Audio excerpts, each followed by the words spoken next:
Okay, Mitch, appreciate you taking the time. Yeah, you're welcome. I was just having a glance at the description on your profile there on the event. Is this your first event, or have you been to a few? It's my third one. Your third one. Yeah, and I wish I would have been here for all of them after going to my first, but yeah, but I've been to, and I talked at the last two as well. And I see you went quite deep on the choices and the thoughts and what drives us as individuals. Is that a large sort of discussion point in the cypherpunk circles and the? Yeah, well, it's not so much, but I think it's an important part of being human, no matter what scene we're a part of, because it informs so much of why we do what we do and what drives us to do what we do and helps us keep doing what we do and keep it, like reforming what we do, evolving what we do so we can be more effective, or maybe even changing what we do because we need to start doing something else because what we're doing doesn't work for us anymore. But we can be much more powerful when we're doing all these kind of things consciously rather than just going along with what other people are doing or just going along with, I don't know, as I mentioned in my talk, there's all these things that motivate us unconsciously that don't necessarily serve us so well. Consciousness expends a lot of energy though, right? It does. And that's one of the reasons why we do things on autopilot, is that it takes so much less energy. And we don't want to be always in our heads thinking about everything. That makes life untenable. But there's so many things that we can do to make choices that are better. And it's worth spending, I find, worth spending that energy because it's so much less energy than trying to push away things that don't fit in with the autopilot version of reality. If we keep doing the autopilot version of reality, we're going to be going in a direction that isn't really appropriate for us, I find. And I can say it for myself for sure, but I've seen that in so many people I know and who I've met as well. It takes so much energy to keep doing something we know isn't appropriate, or we know that isn't so cool, or know we don't like, or know, even worse, that we hate doing. And yet we keep doing it out of autopilot because it seems like the easiest thing to do, but it's not. But there's also the peer pressure or social pressures that are external to this internal autopilot that you were describing, right? Oh, indeed. So last year, just as an example, Richard Stallman was here, and he gave a couple interviews, a talk, and his point of view doesn't 100% fit in with the ethos here. A lot of people here are libertarians and really don't like the idea of a central government at all under any circumstances. And they certainly don't like government spending or taxes. They hate that. But he was saying that he doesn't like the idea of cryptocurrency. That dug in hard to a lot of people here because it lets so many people avoid paying taxes. And he said that we need to be paying taxes so that people who don't have as much advantage and opportunities can have at least something to go on. That didn't sit well with people here, but he knows for himself that that was right for him, and he was willing to say it despite the social pressure to not say it. There's not all that many people who are willing to do that. Often the argument is that they don't see where their taxes go, right? Oh yeah, and I have problems with taxes too. I mean, now I pay taxes in Germany. I live in Berlin, and a lot of the taxes that I pay there go to the war machine. But in the US, it's a huge percentage going to things that I find don't align with my values at all. But it's a difficult situation. Here we are with these big governments. They've been around a long time. They're not going away very quickly. We have to be able to live with them. So, there's the ideal, what we would like, and then there's all these pragmatic things we can do. If you go too far with the pragmatism and compromise, who are we and how do we go forward and feel good about it?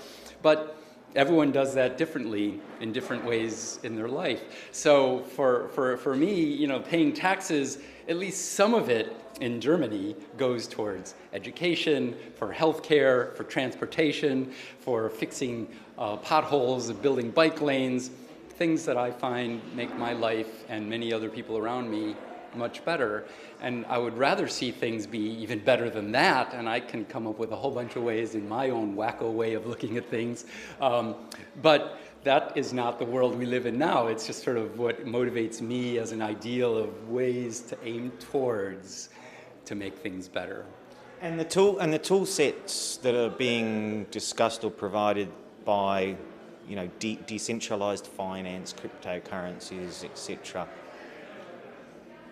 They're not. These are not new tools any longer, right? They're almost, some of them are 15, or Bitcoin's 15 years old. Turns out, it seems like most people are not interested in these things, and arguably the same with privacy tools. We've had a few signs through Assange, Snowden, Cambridge Analytica, etc. over the last decade, and still the behaviour remains. So if the demand doesn't exist, or for some reason is not, who's adopting these tools? Like, who really? Yeah, why are we doing something that isn't being adopted after all of this time? But the thing is, it doesn't need to be a vast majority of people adopting new things in order to improve the world. If people are super against it and we're pushing it anyways, that could be super destructive. If we do manage to implement it, it's probably going to be a lot of backlash coming at us, and it'll probably get worse rather than better, at least in the short and medium term.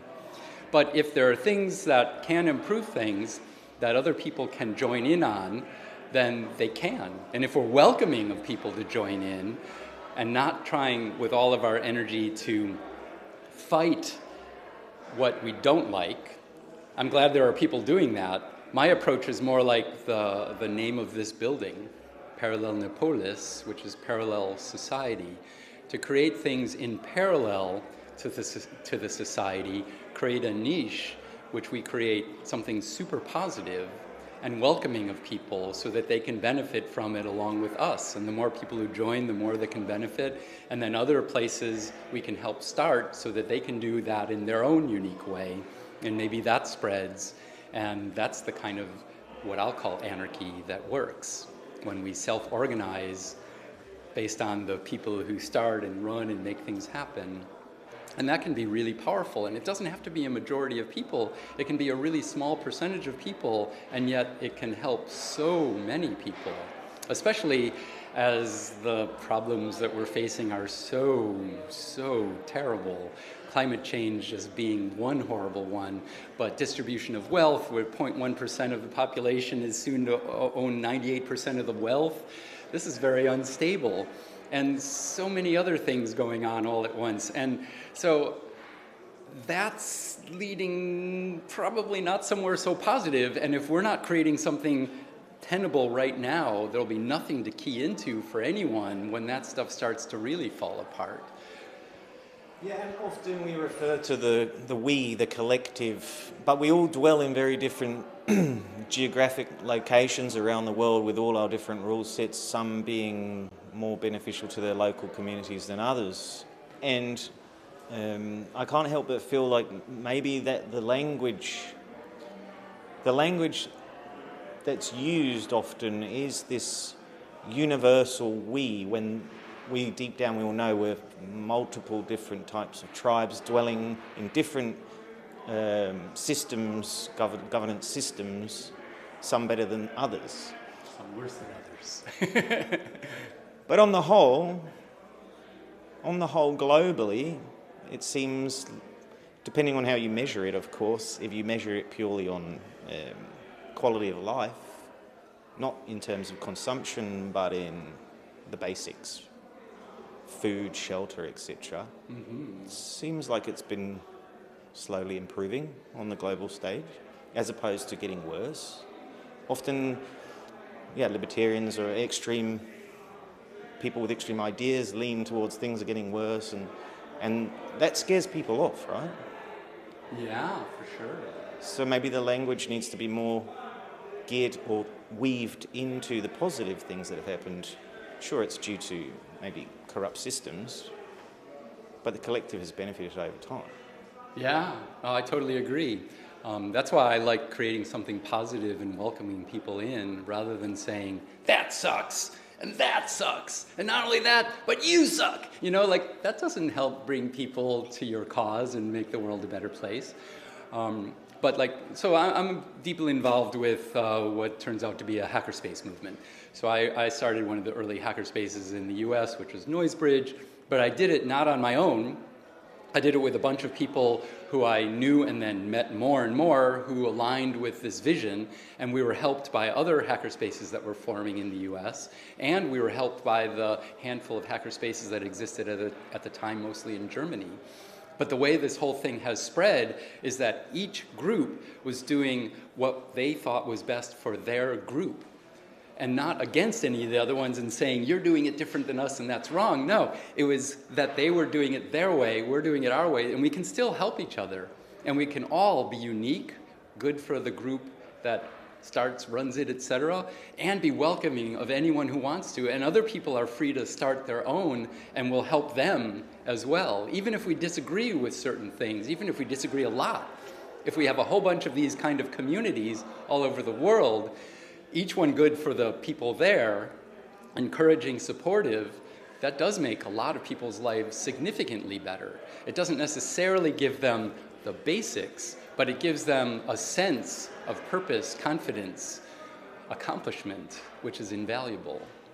The bio there on the website, I noticed you invented TV Be Gone, and as a youngster, teenager, maybe in my 20s, I can't recall right now how long ago it was, I actually purchased one of these online, and I used to go into town and turn all the TVs off in the shop windows, and muck about, and I felt so powerful. It is a feeling of power. And I'm just curious, how did that unfold, that device?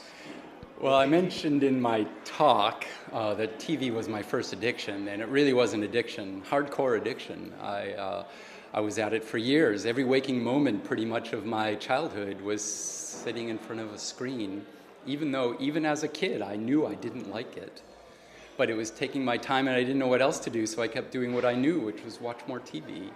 And that made me more of a target at school for the bullies, because I just grew fatter eating junk food. I didn't do anything useful. I didn't learn how to deal with other kids. I was just more of a target, which makes me want to withdraw into TV more when I got home. My childhood went away as a result of this. I hate TV. I really hate TV.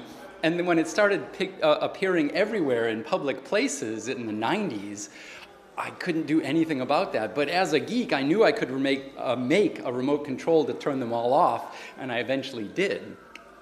The main thing for me to motivate me to do that was one for me, because I am just as easily manipulated by the messages on TV that repeat and repeat to sell me stuff I don't want or need, or to try to make me think I should be different than I am. The stories that are repeated and repeated aren't ones that are there for me in my life. They're there for other people's purposes, and not even for the personal purposes, but for more profit and power. And it doesn't really even help people. So I knew I needed to create something that would limit the exposure I had to those messages, so I could reinforce my own messages. And then I could share that with other people, and it turned out that a lot of people wanted it, because I have sold 880,000 of those things in 20 years. Kind of crazy. Gratifying, though. Much respect. Yeah, thanks. Thank you so much. You're welcome.